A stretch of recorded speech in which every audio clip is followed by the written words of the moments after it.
Hello, and welcome to the Elevator Careers Podcast, sponsored by the Allred Group. I am your host, Matt Allred. In this podcast, we talk to the people whose lives and careers are dedicated to the vertical transportation industry to inform and share lessons learned, building upon the foundation of those who have gone before to inspire the next generation of elevator careers. Today, we are talking with Fernando Mejia. Fernando started his career as a helper in New York City in 1986. He learned quickly, earned his mechanic license, and then worked in the field for nearly 30 years before moving to a management position. Fernando now resides in Tampa, Florida, and manages Central Florida for his company, as well as providing technical support and training in the field. Fernando, welcome to the show. Thank you for having me. It's good to see you. You and I have talked for years off and on. And I know you've always been a huge helper, just getting to know people, helping me understand the business. And it's great to be able to interview face to face. So I wanted to just start with one of my favorite questions, and that is, how did you get started in the elevator industry? That's a great question. So we all have our stories, but mine started in 1986. I was a senior in high school, and I always knew that I wanted to work with my hands and build things. I wasn't really college bound. And so I decided that the next best thing for myself was to take a trade school. And it just chose electrical trade as what I wanted to do. And I wanted to be a commercial electrician at first. And so one day on the train heading back from school one night, I met an elevator man. He was on call, working overtime. And he approached me and said, "Hey, are you learning electricity?" He goes, "Yeah." He said, "Have you ever thought about becoming an elevator mechanic?" And up to that point in my life, I'd never thought about that. And he says, "We have to know everything an electrician knows, plus we have to know mechanics." He says, "You work on your own, it's really good money, benefits. You should look into it." And so, he told me those words I'll never forget. I never even got his name, but I went home that night. I opened the phone book. I closed my eyes and picked the company. I called them up. They wanted to meet up with me, and they offered me a job right away. So it was just the right place at the right time. That's amazing. You said on the train, which makes me think New York City. Is that where you were at the time? Yes. I was going to school in Manhattan, and I lived in the Bronx. So I was spending my days at high school as a senior and my nights going to this trade school 5 nights a week from 5:30 to 10:30. And then taking the train an hour ride home to the Bronx to do it all over again. So I did that for a year. And that's pretty much how it went. That's cool. That's cool. At what point did you realize that you loved elevators? I mean, you've been at it ever since. So when did it click for you? I think that I've always been a curious person, and getting into elevators, obviously you always start in the construction phase, or you should be starting in the construction phase. And I went through all the departments: construction, modernization, repair. And then when I ended up in service, maintenance, it just intrigued me so much because it was almost like it was me against the elevator, and the elevator was broken, and I had to figure out a way to beat it, like a game. And to me, it was so entertaining that I just lived in that adrenaline rush that, I beat it because I fixed it. And so it just went on from there. That's amazing. So you quickly started to gain that, like you said, that reinforcement that I won, and moved on from there. And have you ever looked back? Have you ever said, "Man, I kind of wish I'd have stayed on the electrician side"? No, actually, I don't regret one moment of it. Obviously the industry has its ups and downs. But I still love getting up every day. I enjoy going to work, and I think it's very important for the new kids out there looking for a profession to pick something that they're going to enjoy, and that it doesn't seem so difficult to get up in the morning and drive yourself to a job and do something that, you love. It doesn't seem like work. It almost seems like fun, and they're paying you to do it. So it's awesome. That's great. That's great. What was it in those early days that helped you really dig in and want to learn? Because it seems like there's just an enormous amount of things you would have to know. Like you said, the electricity, the mechanical, hydraulics, programming. Yeah, I think that the company that I started with did a great service for me, and that was that they saw that I had the drive, and that's very important to have in this type of business. You need to have self drive. And when you have that, you're always looking to improve one way or the other. And I'm one of those people. And so I was always with the notepad and the pencil, and I was always over my mechanics. Shoulder when I started, and I was always asking questions, and the more they told me, the more they wanted to teach me, the more I wanted to learn.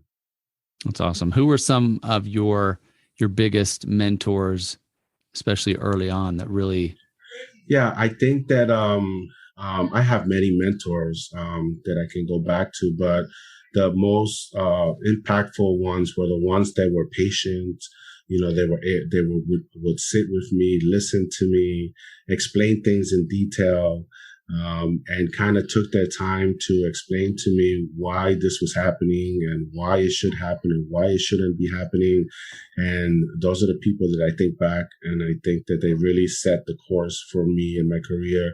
Because if you get negative feedback, you're going to start to dislike your job, and you're going to hate Sure. to go to work, but if you have people like the people that I've met, and I think a lot has to do with my ambition, they saw, hey, this kid is going to make it because he's so curious, he wants to learn. He's so eager. He comes here every morning with a bright smile. And, I worked with one guy that was very tough on me, and he at first he didn't want to teach me anything. Every time he did something, he would turn his back. And I would ask him, hey, so what did you do? He goes, oh no, it was just this or that, a fuse or whatever. But what I did is I little by little I won him over, and I ended up bringing him coffee every morning. And every morning he was like, "Thank you, I didn't ask for it." And I says, "No, it's okay, my pleasure." And every morning I bought him coffee. I knew how he liked it because we have gotten it a few times. Eventually he was like, "You know what? This kid is not going anywhere. So might as well let me teach him something." And he taught me quite a bit. And so, you just have to find a way to make it happen. And everybody has different personalities, and you just gotta, figure out how what makes them tick. That's beautiful. How did you come up with that idea to bring him coffee? Because you could have handled that a lot of different ways, right? You could have complained to your boss, you could have yelled at him, you could have made a lot of different choices. Yeah, well, yeah. So the first thing I like to say is that I'm a first generation mechanic. Okay. What that means is that I don't have, at what the moment that I came into the industry, I didn't have a brother, a father, uncle in the business like so many people do. And so I had to fend for myself. And I was like, it doesn't help me to try to be against the people that have the knowledge. I have to find a way to make them like me so that they'll teach me. And so that's the way I worked it. I worked the angle that, hey, if you like me, you gotta teach me stuff, and it worked out for me. How long did it take before those coffees started to warm him up? Oh, it took quite a while. I would say a few months. A few Wow. months. Yeah. That's a And, lot of and let me, coffee. oh yeah, and let me tell you something. I was always early to work. Always, looking for something to do. Like if the mechanic can never say I was standing around. I always look for the broom. If there was nothing to do, sweep. Pick up garbage. Whatever. But I was rough in the beginning. The mechanics, they treat the helpers back in those days pretty poorly, and a lot of them didn't make it because they just couldn't take it. That's tough. Yeah. So once you started to make friends, do you feel like that's a relationship you could still call on? I mean, I don't know if he's still in the trade or not, but did you build that kind of relationship where you could give him a call today and say, "Hey, let's walk through this," Yeah, yeah. The mechanic I'm talking about, he's passed away, but Okay. he was great. We reconnected about 10 years later. At that point, I was already a mechanic. I was already on my own, and we kind of bumped into each other, and we talked about the old times. And he said to me, and I still remember this. He said, "You were the greatest helper I ever had." Wow. So to me, that meant the world because I was like, I was just trying to do my part, but to him, it was like, I went above and beyond. So he appreciated it, and he didn't tell me anything back then, but he did tell me later on. So it was cool. Made a huge impression. That's awesome. Um, and I do hear from some people that they can call on others. And you mentioned you still have a lot of mentors. Who are some of the people that you reach out to today, or that maybe if you bump into an old controller, you're not sure how to get through it? How does that go? Yeah, so I mean, it's a huge business, right? And there's people from all different companies, and we're all like a brotherhood. Mm-hmm. Whether you work for this company or that company, at the end of the day, we're all technicians, we're all mechanics, we all want the same thing. We all want to do good. So we a lot of times rely on each other to get us through situations, because the truth of the matter is, there's too many types of equipment, vintages, styles, models, that nobody can know everything. But over the years, you get to build a repertoire of, your strong suits, what type of equipment you're better at. I mean, over the years, you learn so many different type of equipment, but there's always some equipment that you've never seen, or you've never heard of, or you've never experienced. But somewhere you probably know somebody that has worked on those. And those are the people that you make a phone call and you say, hey, man, I'm working on this. I don't know what I'm looking at. And a lot of times they'll help you and they'll guide you and at least get you in heading in the right direction. And that's always amazing to me. I hear that quite often talking to people, because it's amazing to me because I've never seen it in other industries that I've been exposed to. And just that even, different companies, whatever, it may be competitors, that you can just call somebody and say, hey, help me through this. To me, that says a lot about the relationships, a lot about the friendships, and just how deep those are, and that you respect each other. They're like, hey, I might need your help next week, so I'm going to help you today. Yeah, it's almost like, you always try to reciprocate with these guys when they help you. If they call upon you to help them, you try to be there for them, because you know that next time you might be calling them again. So, it's like you build, like you said, friendships. You build a circle of friends, and depending on your department, you learn. It's not always knowing what the problem is, but it's knowing who to call if you run into a problem. So it works out good. We all understand and we work it. Yeah, well, you never want to burn a bridge, right? Because you never know when you're going to need Correct. That's right. that help. That's great. What are some of the, I guess, the big moments, maybe big decisions, or maybe it was a career opportunity that have made the biggest impact in your career as you've gone from helper to where you are today? Yeah, I think that working in the field, when I went into service, maintenance, troubleshooting, is that I always wanted to do my best, and by doing that, I try to lead by example. I always felt like I wanted to be the best technician in my office. I wanted to have the best route. I wanted it to be the quietest route with the least amount of callbacks. I wanted the customers to all like me.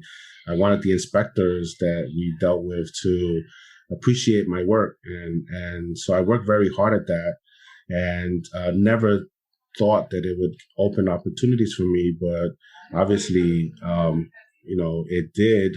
People noticed that I was one of those workers that went above and beyond. I was always trying to get better, and they appreciated that. And so the opportunity came where I was working for one of the big four, and they reached out to me and says, we'd like to have a chat with you about a possible management position. And I was excited. I was like, sure, let's go. And so they sat me down and they said, look, you've been an exemplary field technician. You've been very reliable. You hardly miss any days of work. And we're so happy with you that we like to offer you this position. And it was service operations and repair manager in a different city in Florida. And so they said, it comes with these benefits. Obviously, you wouldn't be working in the field anymore, but more of a management type. And so it really got me excited about moving up and in my career and starting something different. And so I took the opportunity and wanted to learn everything about the management side. So that's how it started. How long ago was that you made that jump into management from the field? Let me see. That was 2015. 2015 is when I made jump into management, and I haven't looked back because as I got into management, in the field I wanted to help. I felt like I wanted to help people, and of course I had a route, and so I took care of my route, whatever amount of buildings and units and customers I had.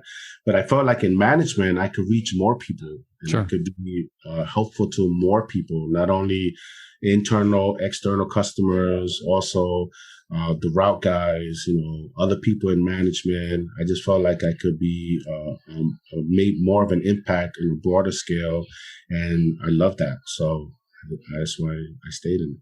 So you get an opportunity. It sounds like to mentor a lot of others, not just mechanics, but maybe some of the superintendents and a much bigger area of influence in the company. Yeah, I think one of the problems that the field guys don't get is that they don't see the management side, and so they have a disconnect as to, for example, guys want parts, and they said, "Oh, I don't know why the office has such a hard time sending me these parts. I need them." And they don't understand that, there's a lot more to it than that.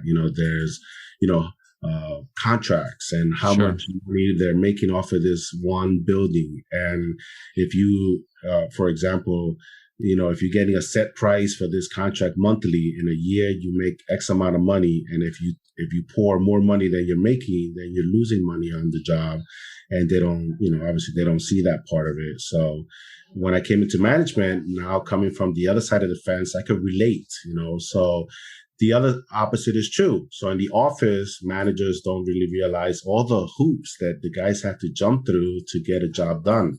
For example, traffic, weather, if you live in the coldest states, dealing with management, security, getting to the location, getting the parts that you need, and then doing the work. Right. Sometimes they send X amount of parts and they're missing something that is crucial to completion of the job. And then on top of that, they give you a time restraint and you feel that pressure, immense pressure. So being on both sides, I can help both ends. And I felt that was a good fit for me. No, that's awesome. That's awesome.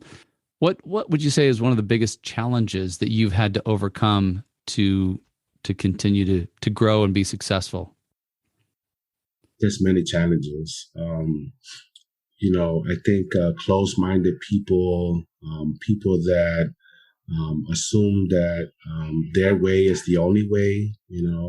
As we grow older, I think that one of the things that we learn is that not everything you see or know is exactly true or is the right way of doing something. Just because you do something for 20 years and that's what you've been taught doesn't necessarily mean it's the best or safest way to do it. You have to adapt, with the times. And, I came into this field where everything was relay logic or, Sure. simple circuits. And then I transitioned into the computer age and CPUs and solid state boards. And so, the old school guys don't want to learn the new stuff. They don't want to deal with computers and laptops and tools. The new guys feel that they can only fix elevators if they have the tools, the laptops, the handhelds. And so I'm in the middle. I go like, you can both work it, but you got to figure a way. You got to ask questions. And so there's always challenges, like I said, between, the office personnel and the field personnel. There's many challenges, on the newer generation, the older generation. Technology is a big challenge. There's some guys that we literally have to teach them how to use a smartphone. Wow. Okay. Yeah, I just had one guy today, believe it or not. I asked him for a picture of what he had on his phone, and he goes, "How am I going to do that?" And I go, "Just swipe it, take a picture with your phone and then send it to me." And he was like, "How do I do that?" So I had to teach him step by step. And he goes, wow, I learned something new today. So Yeah, like you say, it seems very simple to maybe the newer generation, but if you've never had to do that, then that's new. it's new. That's new. What would you say you love the most about the industry and what you do? What is it that gets you excited every day? People. I love people. I'm a very social person. I love interacting with all kind of people, and it's funny because like we are typically working on an elevator and somebody will come near us and just say hello. Next, there's a full blown conversation and they'll tell you a story. I had a lady tell me that she lived in Switzerland for many years and she never had to use an elevator. And when she came to the United States, she had to get on an elevator and it was so weird for her. And so you hear all these stories from all walks of life. And, for the most part, people are nice and kind and generous. We've had people offer us bottles of water because it's hot and we're sweating and we're working hard. So it's the people. That's what I get out of it. I love it. That's awesome. That's awesome. Tell me a little bit about you told me about this before, but you started your own a website to kind of teach mechanics elevator skills. And how did you kind of come into that or decide that, hey, this is something I'm going to do? Yeah, so while working for one of the companies and even in the company I'm at now, I wanted to share the knowledge that I've been given over so many years. I mean, this is my 36th year in the industry. Wow. So it's my whole life, right? This is all I've known. And again, I still love it. And so, what I worry the most is that one day when I retire, I don't want people saying, "Oh yeah, that Fernando guy. Yeah, thank God he retired. He was, he was no good." I'd rather people say, "Man, that Fernando, he was so helpful. He was always kind. He always tried to help in any way he could." And so that led me to do the training part because I think knowledge is power.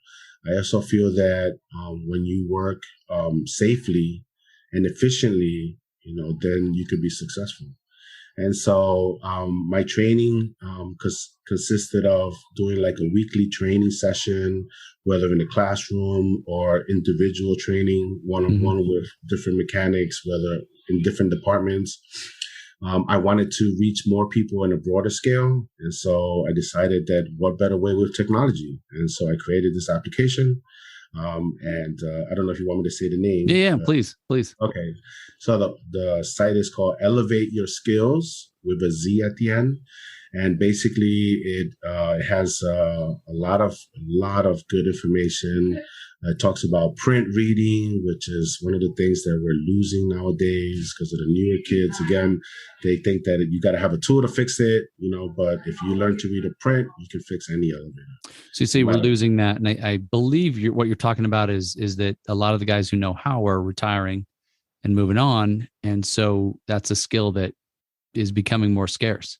Yes, it's definitely a skill that's fading away with when the older guys like myself start to retire, and the newer generation is slowly getting away from that. And a print, for those of you that know, is basically the brains as the layout of how the elevator works. And it doesn't matter the vintage or the model or the style. If you have the right print document, you can fix the elevator. It tells you exactly how it's supposed to work and you can figure out what's wrong with it. So that's one of the reasons that I went to the application so that I could share the information with more people. And so far it's been working great. That's great. Thank you for sharing that. So elevateyoursskills.com, correct? Correct. Awesome. So tell me, what is one of the, I'll say it's a hidden pitfall that prevents people from succeeding in this industry? I'm sure you've seen people come and not succeed. What is one of the big things that trips them up? Stubbornness. I think some people come into the industry looking for the quick dollar. They want to come to work. They want to be on their phone. They don't want to pay attention. They just come to work for a paycheck. And this is one of those industries that doesn't work like that. You have to, it's almost like you're in a battlefield and every brother has to give it the same amount of effort in order for all of us to succeed. We're one team. And when one or a few individuals are not up to that, it is noticed. It is noticed by the others. And so when that happens, they're less likely to help, support, teach, encourage those few. And so I've seen many people quit because they can't, they claim that nobody wants to help them. But in my eyes, I see that they're not giving enough effort. So just like my career at the beginning, I had to show that I wanted to be there, that I wanted to learn, and that I wasn't going anywhere, and so when they fail to show those things, then the other guys are not willing to help. No, I can see that. I mean, if there's somebody there that you can tell they just don't care, their heart's not in it, they're just, others wouldn't necessarily want to help them. If you could just share maybe one piece of advice that you've learned. Yeah, I would say to the young people coming into the industry, I would say do it if it's something that you're passionate about. If it's not elevators, find something that you want, that you like, that you want to continue to learn, and always try to get better each day, and you'll succeed. In the elevator trade, you have to be willing to put in the hours and the sweat, blood and tears to succeed. To the older guys like myself on the way out, I would say don't leave this industry without sharing what you know. Pass it on. A lot of times guys, they feel insecure and they think that if they teach others what they know, they might lose their job, and I've never thought that way. I always felt that my skill set would keep me working. And thankfully to this day, I've never been out of work ever in all those years. So share your knowledge, take a kid under your wing, mentor them, and then they could pass it on forward. And that's my advice. No, it's beautiful. In fact, I'd love to just kind of end right there because that's so great. Is there any parting words before we end today, that anything else you'd like to say? But I love what you just said. Yeah, no, I think that this has been a great opportunity for me. I thank you for inviting me, and hopefully we can do some more in the future. And knowledge is power. Absolutely. Fernando, thank you so much. It's been a pleasure talking with you. And I know we'll get a chance to talk again. Thank you. Have a great day. Bye-bye. You too. Thank you for listening to the Elevator Careers Podcast, sponsored by the Allred Group, a leader in elevator industry recruiting. You can check us out online at elevatorcareers.net. Please subscribe, and until next time, stay safe.